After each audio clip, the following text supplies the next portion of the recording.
कहते हैं कि आईने झूठ नहीं कहते, जो चेहरे पर होता है वो दिखा देते हैं। लेकिन अगर आईना हो और चेहरा हो ही नहीं, तब कैसे कोई समझेगा?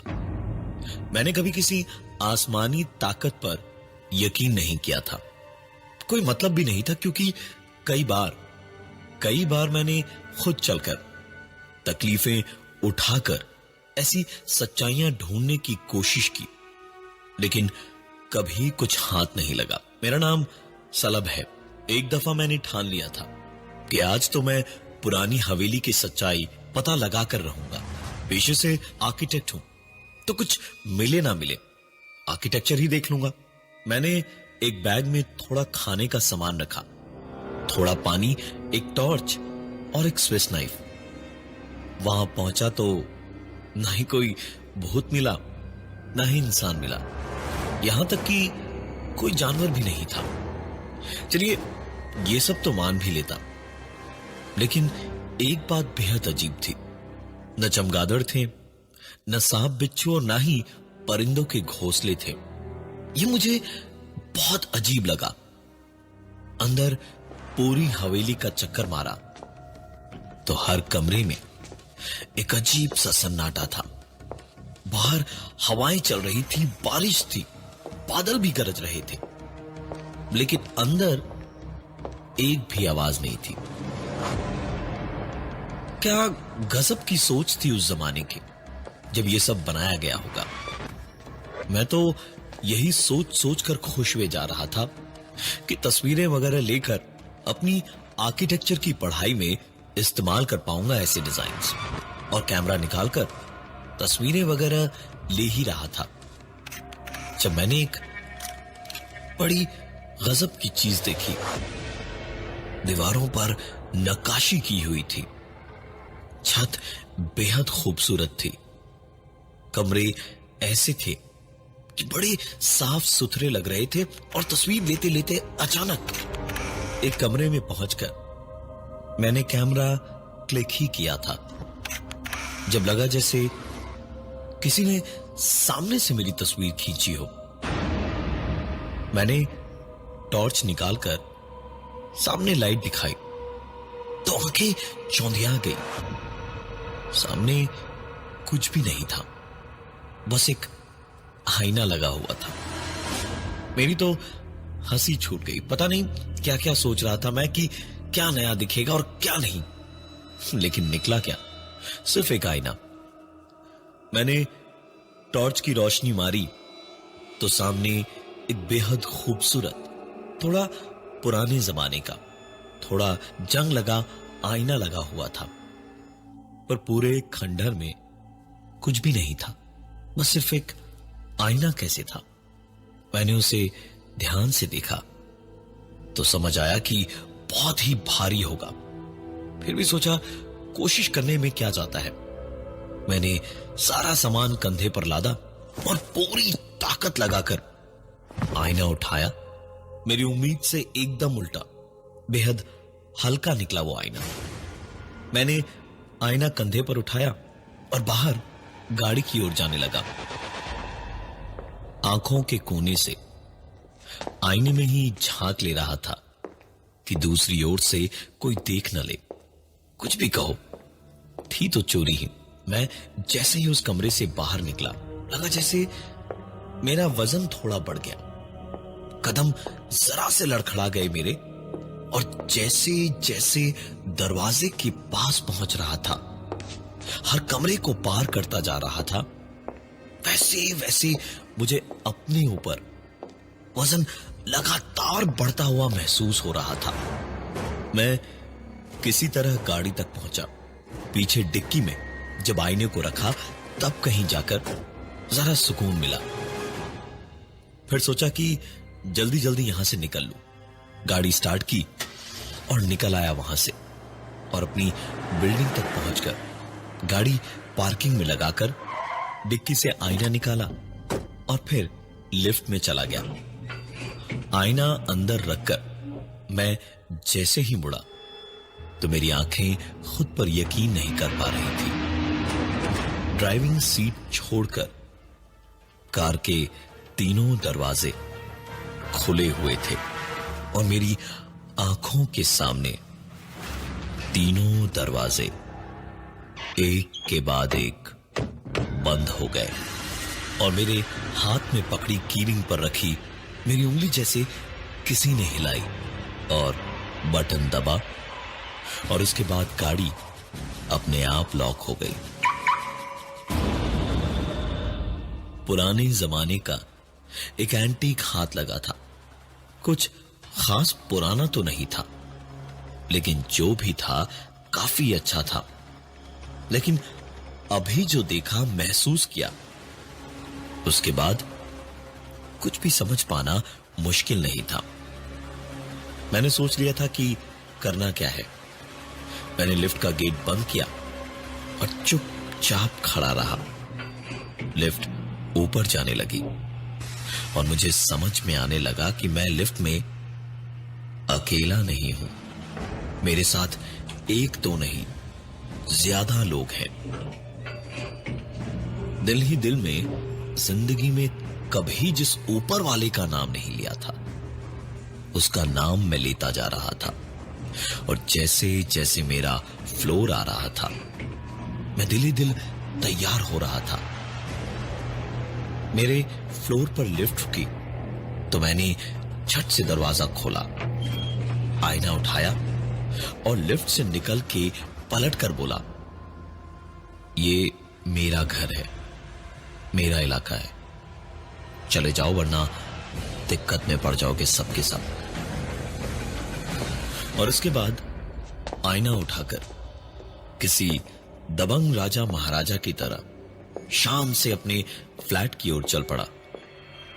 और गैलरी में मुड़ते ही जो मैंने देखा तो पाया कि मेरे घर का दरवाजा खुला हुआ था। मैं जानता था कि मुझे घबराना चाहिए था, डरना चाहिए था, लेकिन ऐसा हुआ नहीं। मैंने अब और जिद में आकर घर में घुसने के बाद लिविंग रूम में सामने ही आईने को लगा दिया और दरवाजे को बंद कर दिया। दरवाजे को बंद करने के बाद मैं सीधे अपने कमरे में गया और एक बोतल में थोड़ा होली वाटर पड़ा था, उसे हथेली में लेकर पूरे घर में छींटे मारे जा रहा था।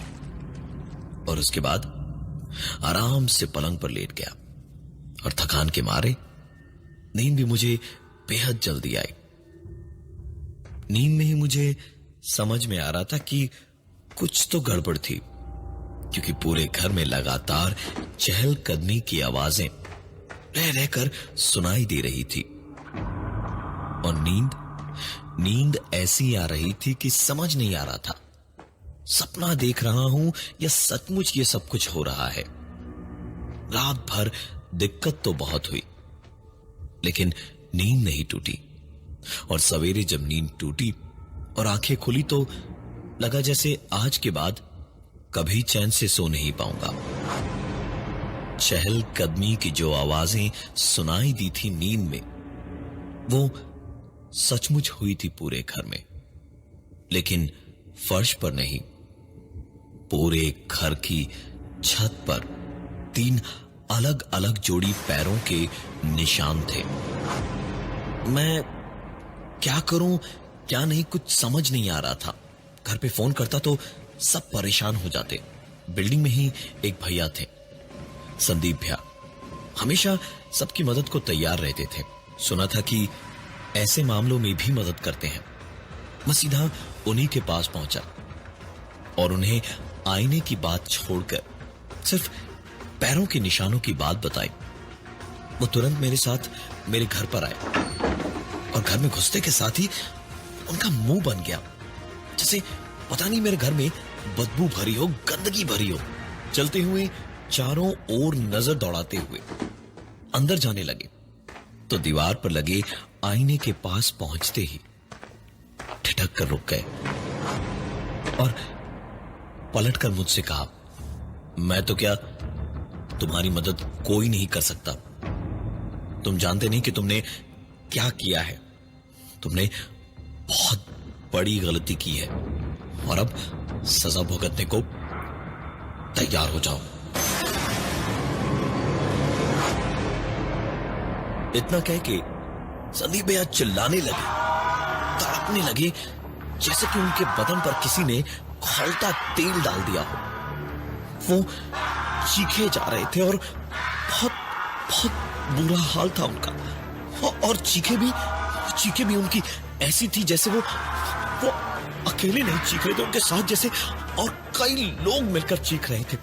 मैं किसी तरह उन्हें संभालने उनके पास पहुंचा और उन्हें पकड़ने की कोशिश की तो उनका चीखना अचानक रुक गया।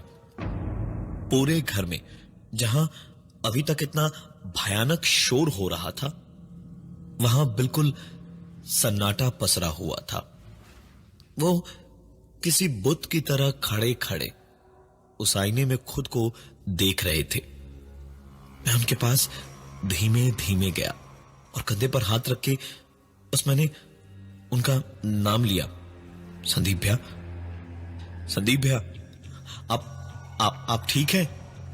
संदीप भैया पलटे, मुझे बड़ी ही अजीब तरीके से देखा और फिर पता नहीं क्या हुआ, अचानक बदहवास से पूरे घर में दौड़ने लगे और इधर उधर, कभी दीवार से, कभी फ्रिज, तो कभी अलमारी से जाकर पूरी ताकत से टकरा जाते।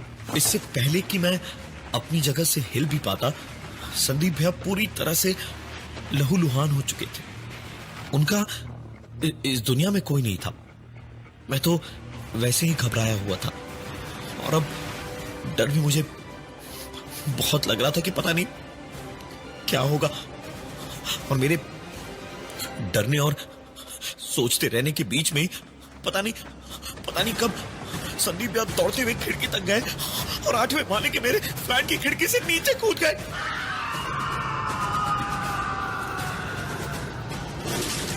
संदीप भैया ने तड़प तड़प कर अपनी जान दे दी।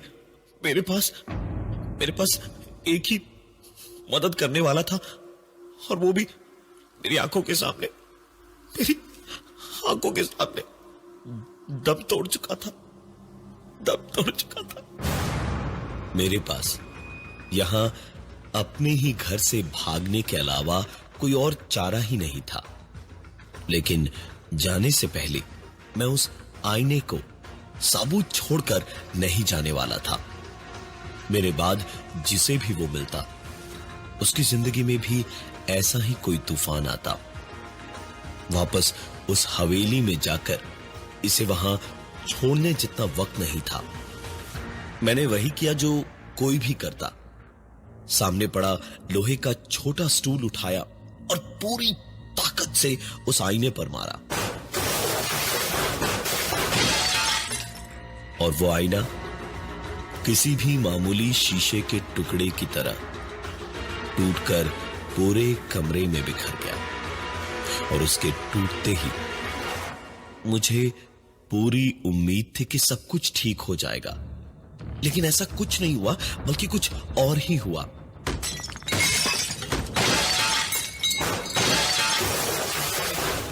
मेरे फ्लैट की दीवारों में अचानक से दरारें पड़ने लगी। सारा सामान अपने आप गिरने टूटने लगा। एक पल को लगा जैसे भूकंप आ रहा है और शायद पूरी बिल्डिंग गिर पड़ेगी। लेकिन पूरा फ्लैट उथल पुथल हुआ। चीजें टूट फूट कर जब कुछ और बचा नहीं टूटने फूटने को, तब कहीं जाकर सब अपने आप शांत हुआ और छत पर से एक बार फिर चहलकदमी की आवाजें आने लगी। वो आवाज दरवाजे तक गई। दरवाजा खुला और बंद हो गया।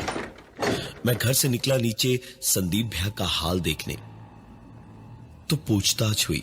मेरी खिड़की से ही संदीप भैया की मौत हुई थी, इसलिए छानबीन हुई।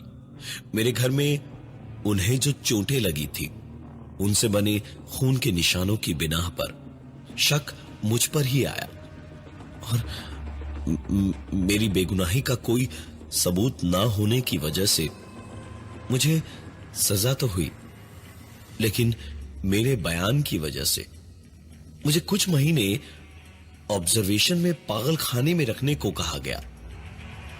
लेकिन आज 2 साल हो चुके हैं और मैं यही पागल खाने में हूं। बाकी सब कुछ ठीक ही था, लेकिन जब जब मैं आईने में खुद को देखने जाता, तब तब मेरे पीछे छत पर मुझे चलते टहलते 3 लोग दिखाई देते हैं, जिनके हुलिये ऐसे हैं कि कोई होश में भी देख ले तो पागल हो जाए। यहां के डॉक्टर्स की गलती नहीं है। मैंने कितनी बार उनसे कहा है कि अंधेरे में आईना देखिए, कोई ना कोई जरूर आपको दिखाई देगा, लेकिन मानते ही नहीं है मेरी बात। सीधे शौक देने लगते हैं। और मैं बेहोश हो जाता और बेहोशी में ही चहलकदमी की आवाजें मुझे सुनाई देती हैं और आंख खोलते ही छत पर कदमों के निशान दिखाई देते हैं। मेरी एक गलती ने मुझे कहां से कहां पहुंचा दिया।